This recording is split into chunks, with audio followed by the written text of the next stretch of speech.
So the first person who's going to speak to us is Bud James. He is the original CTO of MySpace.com, don't know if you've heard of it, and helped design and manage the world's first social media platform. He has more than 35 years of experience, and as CTO of AOK, he helped design, create, and patent the first debit card transaction engine over the internet for Star Systems and Citibank. And now, as president and CTO of OneSphera, and co-founder of Connecting the Good Worldwide, Inc., Bud's primary focus is on the co-creation and operation of the business, as well as the co-design, co-creation, and implementation of the OneSphera community. And give it up for Bud. I'm going to stand up. Hi, everybody. So glad you're here. This is going to be a lot of fun. So a couple things I want to talk about. Let's talk about the golden rule, one of my favorite topics. So here's the golden rules of the extractive economy. Here we have, he who has the gold makes all the rules. Ever heard that one before? My way or the highway. My people are better than yours. No soup for you. And of course, divide and rule. So this becomes this interesting notion of what are the unspoken and perhaps spoken rules of the extractive economy. And what we're trying to move into is the nurturing economy with a new set of rules, actually based on, if you will, if you look at this, the real golden rule. So treat others as your best self. Imagine having that kind of level of interaction with one another. Treat others as you would like to be treated. How about this idea of be the model or the person or organization that you want to interact with, right? Gandhi taught us this. Better together. We really are. It's 2 by 2, and it's really an important concept of how we interact and how we engage in the world. Because our goal is, let's build and live in thriving, self-sustaining, interactive communities. Now, who doesn't want to do that? Right? So that's our goal. Now, the challenge is, and this is the question that I'm bringing to this wonderful panel, not everybody believes that a nurturing, additive, supportive community is the answer. They're really happy with the extractive model. Why? It works. They wouldn't be doing it. It's very Darwinian, right? They wouldn't be doing it if it didn't work. So how do you move, as Bill posed, how do we move from an extractive model, which we know is today, is what is, how do we move that to a fun, interactive, thriving, flourishing model? So here's my question. How can we make everyone feel safe to participate in a flourishing additive community if all they have known is the extractive model? Now, in addition to my technology background, I've got a PhD in spiritual counseling, and so people are fascinating to me. I've done a deep dive into psychology and human behavior. One of the most important things to create movement is trust and safety. You have to feel safe to move from one place to another. I'm also an extreme sportist. I jump out of airplanes, scuba dive all around the world. I like to climb mountains. Why would I do that? Some of you are saying, why would you do that? But I would do that for fun. But the main reason I can do that is I feel safe. I trust my gear, I trust my training, I trust my partner. I know what I'm doing, and I've weighed the consequences, and I'm willing to move forward because I have adequate resources to back me up. So this is your question, folks. How do we create a safe, move forward model? Here's some four core topics: trust, reputation, incentivization, and gamification. So there you go. There's your question. Thank you, Bud. I'm going to give you a little bit more than 3 seconds. And I want you to now find 1 or 2 people that you have not yet met. And you'll have about 30 seconds to think about it on your own, and then chat with your group on what this is. And I'll come around. We'll hear you buzz, and we'll talk about it as well. Ready? Find a couple people that you don't know yet, and we'll have this conversation.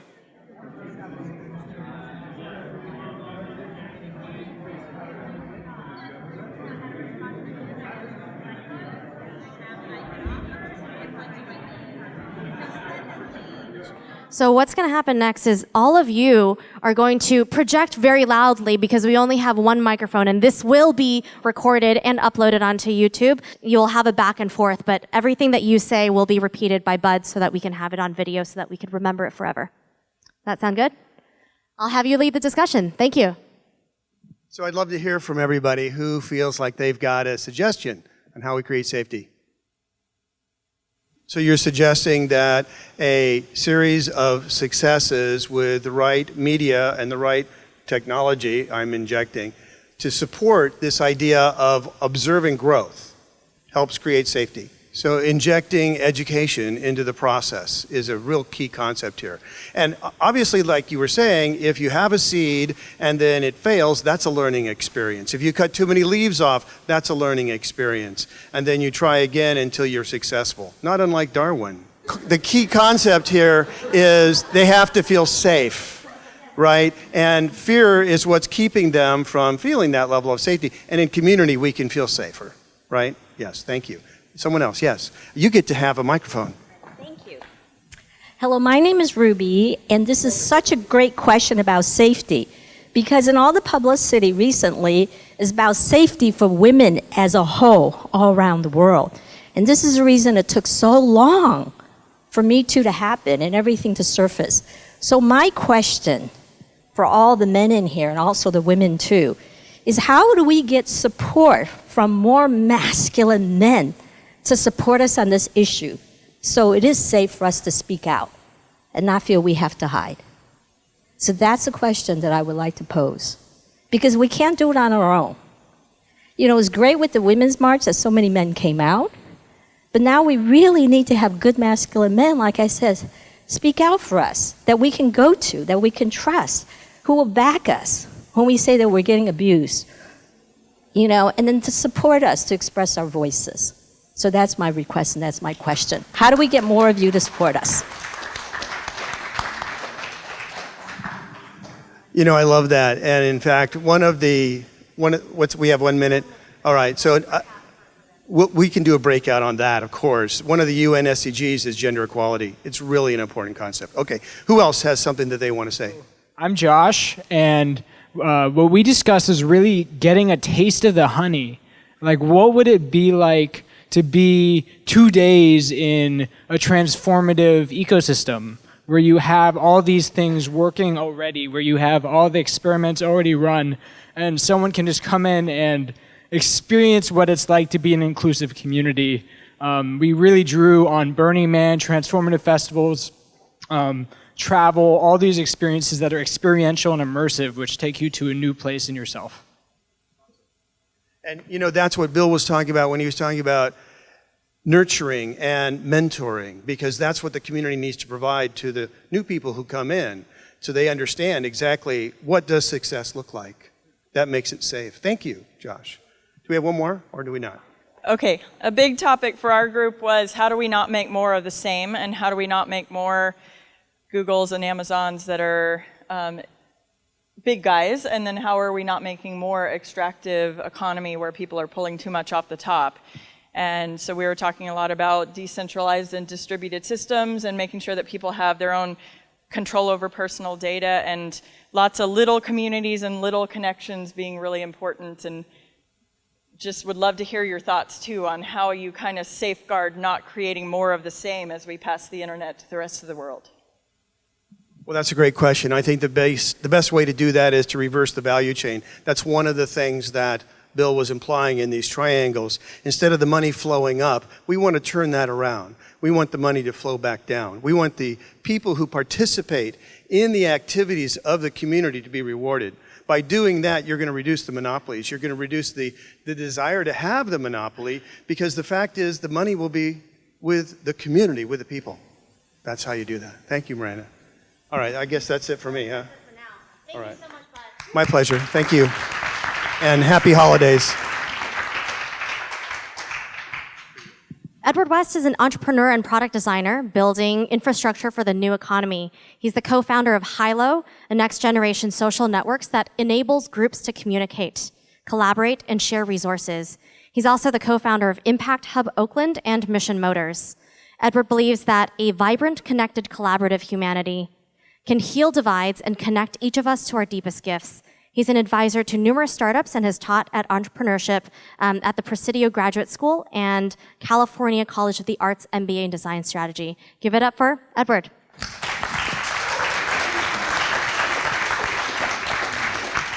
started my career as an engineer and product designer, and was really interested in figuring out how we can use technology to improve the world. I used to build and race solar-powered cars and made this natural transition to electric motorcycles, and thinking this was a huge leverage point for transforming our world system.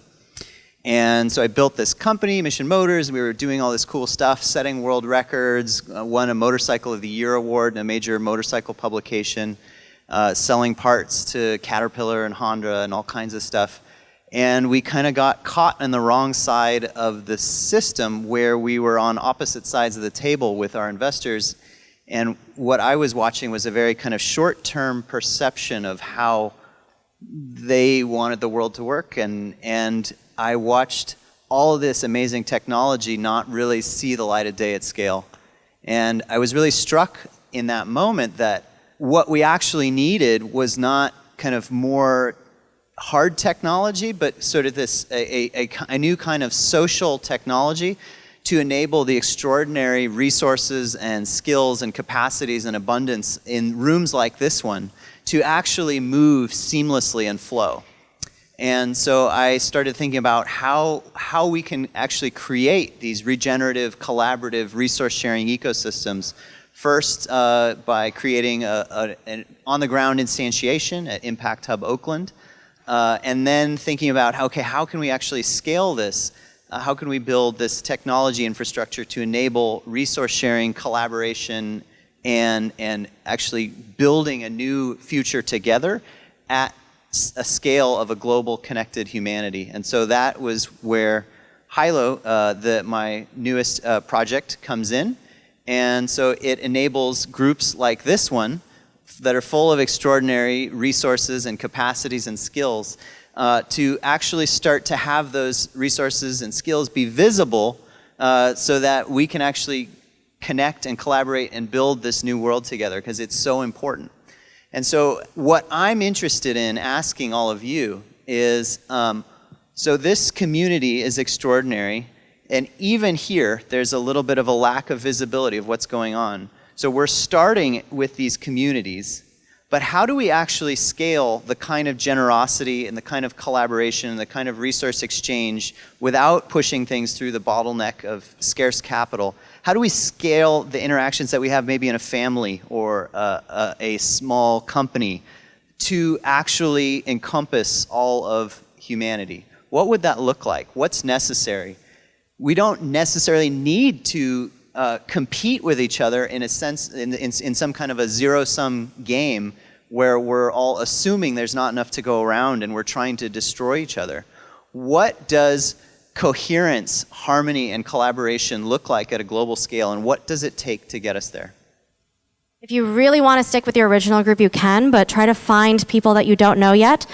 Oh, wait, Siri's just recording all of that, and you have 3 minutes.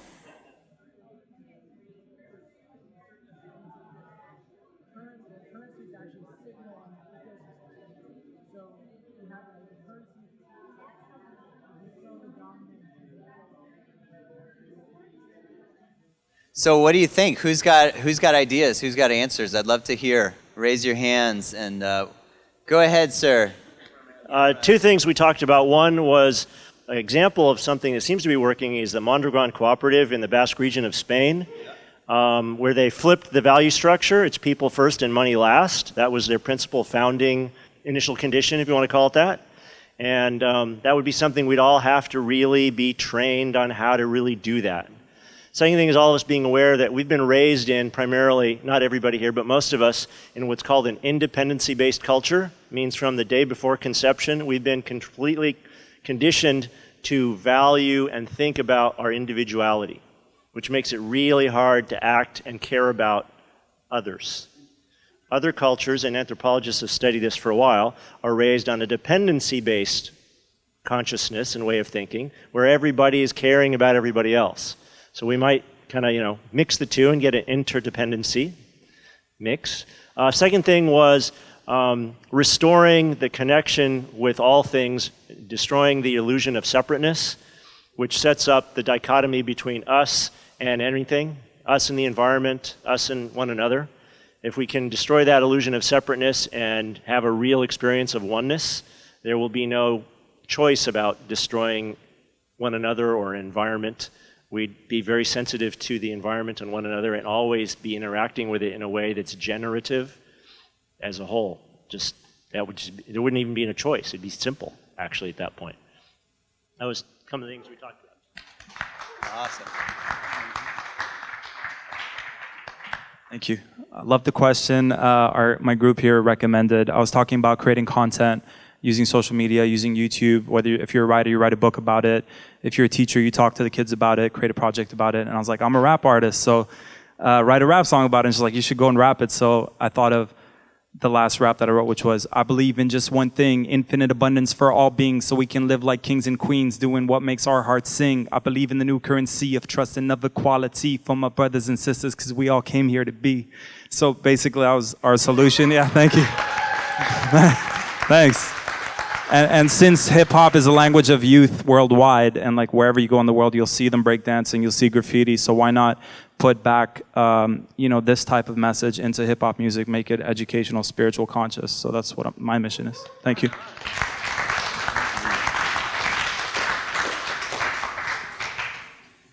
Anyone else would like to share thoughts? Yeah. A few thoughts. One is to expand existing channels for communication and make use of what we've already have. Another is from our group, is to expand our concept to surrender ownership, essentially. And the third that I've been thinking about a lot is to create systems through this community that respond to existing crises like the fire, to actually leverage the collaborative need to create these opportunities. So like the challenge that I'd love to offer is how can we use the technology in the room to respond with extreme collaboration and coherency to existing crisis as the opportunity.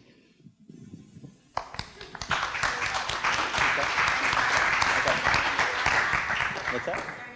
No, so is there anything I want to add? She asks,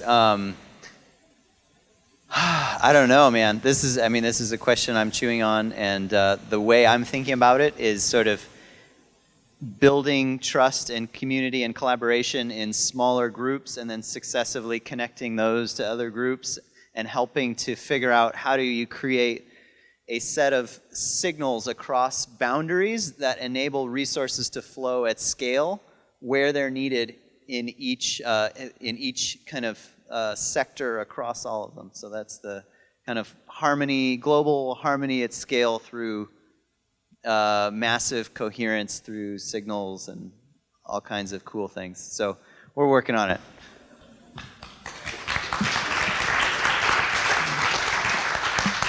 Thank you. Matthew Schutte is Director of Communications at Holochain, a peer-to-peer application hosting network that enables anyone with spare computing capacity to earn cryptocurrency by providing processing, storage, or bandwidth services to other users. Matthew graduated from Berkeley Law School and occasionally surfs 50-foot waves at the world-famous Mavericks in Northern California. Give it up for Matt. Thank you. So first I want to say thank you. There's many people in the room have participated in Holo, our organization, in our crowdfunding campaign on Indiegogo this week, which resulted in us meeting our 2-month-long campaign's goal of $200,000 today. So thank you. So we just heard a bit about convergence and what can lead to convergence so that we can collaborate and come together and do amazing things in this world. I'm interested in the other side of this. From my perspective, one of the things that's really critical to a functional ecosystem, a regenerative system, is difference, right? When we are able to come together, that can result in incredible efficiency. But when we are all perfectly aligned and doing things in exactly the same way, that leaves us with no diversity. And if we have no diversity, then we have no resilience. So what I'm really interested in is this. What are the advantages of technology that enables divergence, that enables us to go on different paths? And a little bit of the background here, for me with Holochain, we're focused on enabling new forms of coordination, new forms of collaboration, where a group of people are able to come together and play by a shared set of rules that they're choosing to play by, right? They're running a distributed application according to a shared set of rules.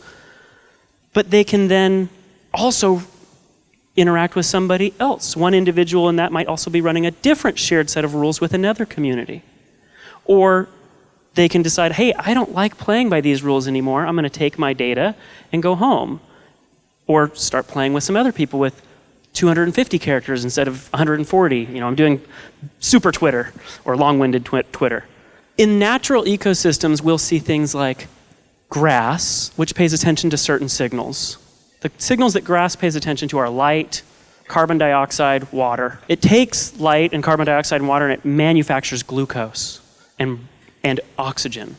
It breathes in the CO2, it strips off the carbon molecule, it builds up plant matter, and breathes out the O2. Cows can't make use of light, and they can't make use of CO2 as food. But they can make use of grass, right? They eat the grass and they use 4 stomachs to transform that into beef and bone and blood, etc. Part of their process is actually breathing in oxygen and then breathing out carbon dioxide. It's really obvious that if the grass wasn't there, the cows would starve. But it's also pretty obvious that if the cows weren't there, the grass might suffocate. The grass would breathe all of the CO2 out of the air and convert it all into O2, and eventually the atmosphere would be all O2 and they would die. Regenerative systems need diversity. They need different forms in order to create the regeneration, the transition of CO2 to O2 and O2 to CO2. They need these varying transformations, and that's actually what enables the system to grow and create wealth. Wealth is this difference, the fact that I can rely on another entity to do something that I can't do as well. So, again, the question, what are the advantages of technology that enables divergence? So before you go into your groups, I'm going to ask you to think quietly by yourself for 30 seconds. Try to come up with this on your own for 30 seconds, and then we'll put you into groups. Okay.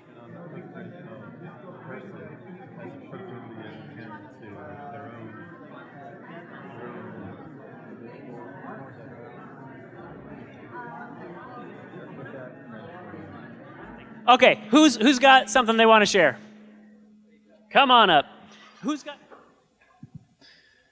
So the current economic system rewards people hoarding their ideas, patenting their ideas, controlling their IP, and the best and the brightest become billionaires, and that's not a good thing. There's now open source, of course, and that's the polar opposite. And with open source, the best ideas cross-pollinate, people can collaborate, and whole ecosystems can form around open source. And I think that the solution would be in the open source camp, but figuring out how best to reward the creativity, reward the good work of people within sort of a general open source camp for their creativity and their work, while still making their ideas and their advances available to all. And I think that will create a diversified ecosystem where the best ideas still propagate across it. Wonderful, thank you.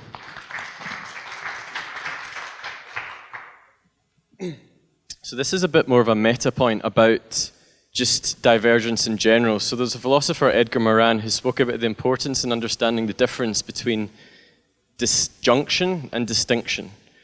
And I think what we have this aversion. What we have to do is understand the kind of base level egalitarianism of all things, but within that, the kind of gross differentiation within that egalitarianism. So I think what technology diversity does, it enables us to appreciate complexity, or the paradigm of complexity, in a way that our kind of like very reductive, simplistic models don't really allow us to do. Thank you.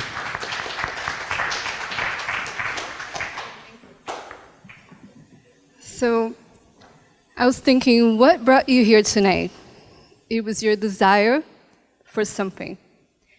And I was thinking about the meetups concept and how it's been working really well because it's decentralized and people come together based on what they desire, what their topics of interest are. And you see that growing all sorts of small communities around the world. And so I really like the concept of divergence, because I think it's more like who we are, and it's incentivizing the different desires that are out there because we're not like everyone else. So I really like the idea of a distributed society versus a centralized society, where we are more like different organs or cells in the body that together work as a whole. And I think the divergence concept goes more along with the concept of the future of our society, which I think you were sharing earlier, Bill, that will be a lot more complex, like the biology with all the interconnections. And you may have groups that have that kind of get together around a certain desire that may interconnect with other groups of interest that are in common. I did an internship at the United Nations, and nothing happened with the 200 countries together. So you had like little groups with common interests that you negotiated with to bring it forward to the bigger body with all the groups.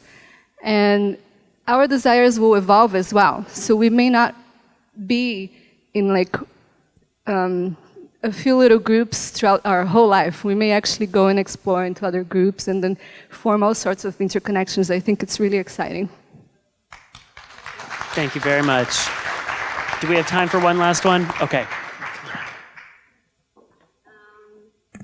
Well, since you are using the cow and grass biological metaphor, so our group just really take that strain of thought and think maybe there's something in evolution that left Earth in this diverse biosphere. There's some wisdom in that we didn't just all evolve into one single thing. And so for like a software system, do you have just a more diverse system is more resilient? We're just preventing a single point of failure. And in terms of humans or organic beings, if we're all the same, then a virus come along, they can wipe us all out.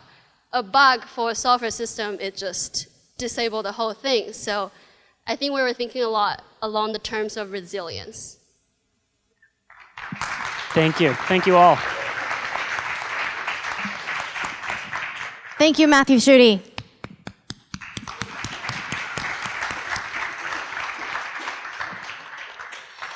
Bill does not need an intro. He was our intro, so I'm going to have him ask the question directly for our last question of the night before we break out. Most of us in this room are either engineers or related to engineers. We sort of have that engineering bent, and therefore we probably undervalue the power of the creative arts in story and in myth, and in the power of our culture through story and myth to really shape who we are, to create our self-perception. So the question is, in spite of the fact that you might be an engineer, how do you create myth and story on such a massive level and through what channel to inform 8 billion people of the new paradigm? All right, take 30 seconds to think about this on your own. You can close your eyes and find one or two people that you haven't spoken to tonight. If you really want to stick with your old group, you can.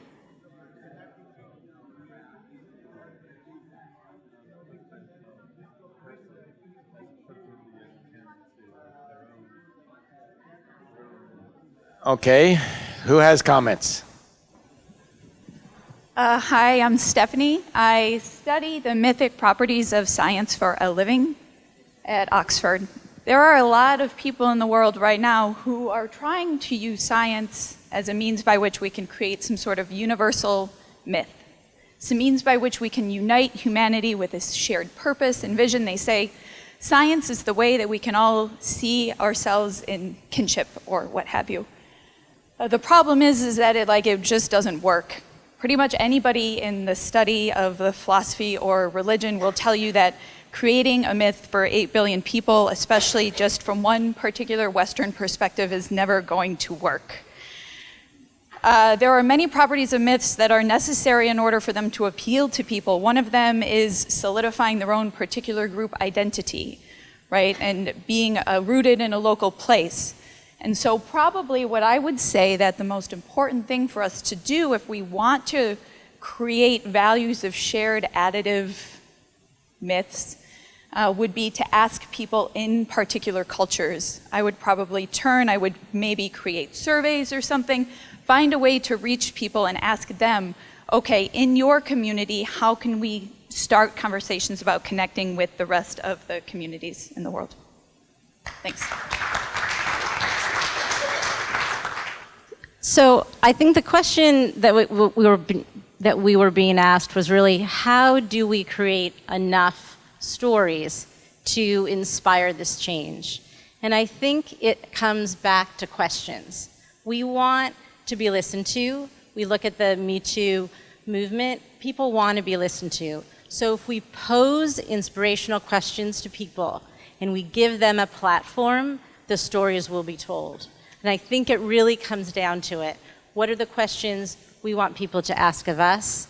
And what are the questions that we want to ask of you to inspire you to make change?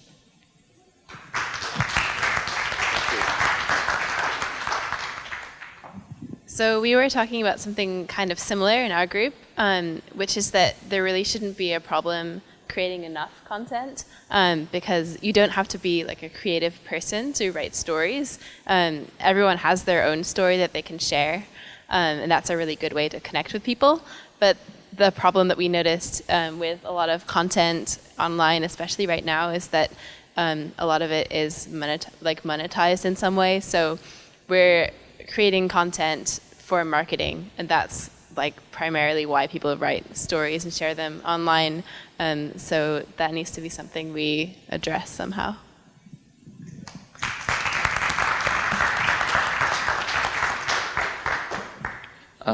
Thank you. So our group took to task what it is that was outlined here, and I know you had mentioned we're all a bunch of engineers, and one of the things that an engineer would suggest in this case would be take the Joseph Campbell book and take your AI and use your AI based on Joseph Campbell to write all your stories, and then you're done.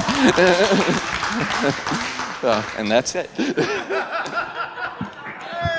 Thank you, Joseph. Remarkably, I have just the natural intelligence analog to that. My hypothesis is that any sufficiently old wisdom tradition that has existed through many different forms of society with different relations of production, as the Marxists called it, has already in it a very wide, deep range of stories for many, many different situations.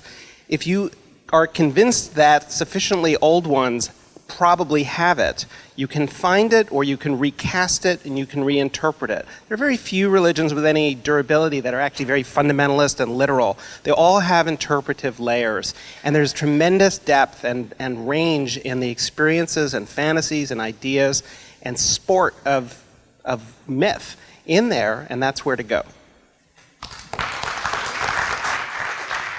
Beautiful. Thank you very much. Thank you, Bill. So I'm going to do a challenge now, and it's very challenging.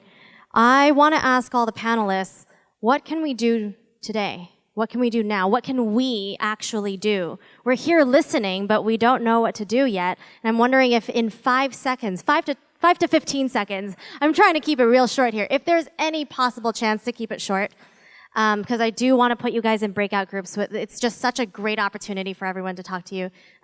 What are things that we can do? Small steps. You're all involved in this community and other communities. Participate, engage, get active. And if you don't want to show up in person, do it via Skype or Zoom or video conferencing in some way, but participate. I'll build on that. My understanding of what it takes to create community is pretty simple. It takes communication. That's it. Any form of communication.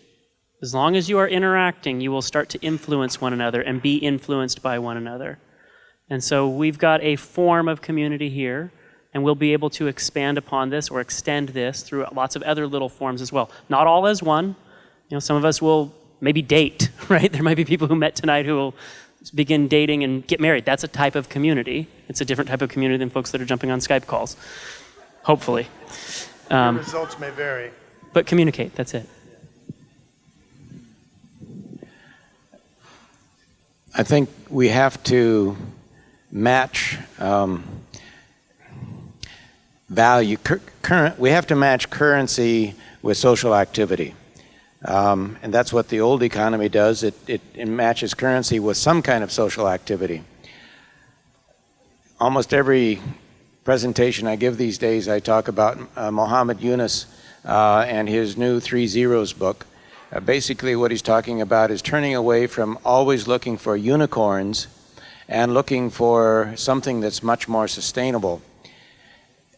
I would envision the possibility that convening groups like this figure out ways to work with much larger charitable funding groups that are looking for ideas, looking for applications of their funds, and have groups like this put together proposals, entrepreneurial proposals, for doing some sustainable social activity, some sustainable social good.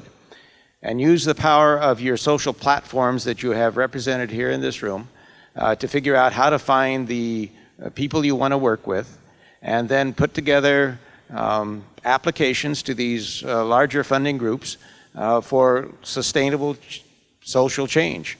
And take whatever you have in this group and probably try to figure out how to multiply it in hundreds of communities around the country and around the world. You have the beginning kernels of something that is actionable here. Now you have to match that with form, with application, with initiation, with training, and with real currency that gets exchanged throughout the community. Convertible, fungible currency.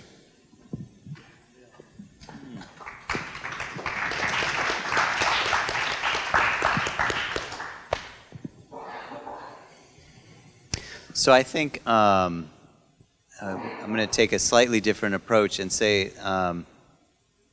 find it in yourself to trust that you have an extraordinary gift to give to the world, and be brave enough to speak about it and turn that into a story, and the people for whom it resonates, it will become a shared story. And that's the kind of transformation that will scale, is where each of us can authentically be bringing what is deepest inside of us to the surface and finding resonance in small groups that can grow into successively larger and larger groups to create a real transformation. So be brave, believe in yourselves, and you're here for a reason. Please give our panelists a round of applause. Thank you for coming on a Friday night.